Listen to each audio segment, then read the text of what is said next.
এই মাস রবিউল আউয়াল মাস, এই মাসে আমার আল্লাহ রাহমাতুল লিল আলামিন নবী এই দুনিয়ায় আগমন করছে।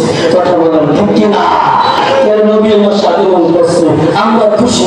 রাহমাতুল লিল আলামিন আসছে এই দুনিয়া, আরে এই যে রবিউল আউয়াল মাসে আসছে আমরা খুশি।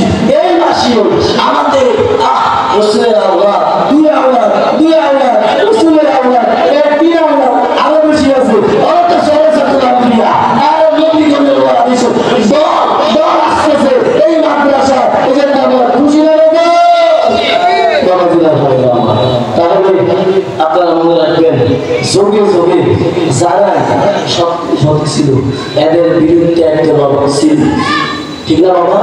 যারা সত্যতা সাথে চায় আলেম নামক একদল ছিল, যোগে যোগে সাহাবায়ে কেরাম তাবিঈন যত ওলামায়ে কেরাম এই পর্যন্ত আসছে রাসূল সাল্লাল্লাহু আলাইহি ওয়াসাল্লাম। আরে প্রত্যেক ওলামায়ে কেরাম যারা হক কথা কইছে, সত্য কথা কইছে, এরা প্রত্যেকেই ওই মুনাফিকদের নজরে পড়ে গেছিল, ষড়যন্ত্র করে গেছে।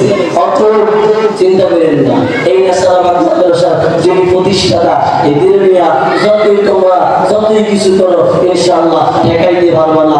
আল্লাহ তাআলা এই মাদ্রাসা কবুল করো, এই মাহফিল কবুল করো, আমার হুজুরের হায়াতের মধ্যে বরকত দান করুন। আমার জন্য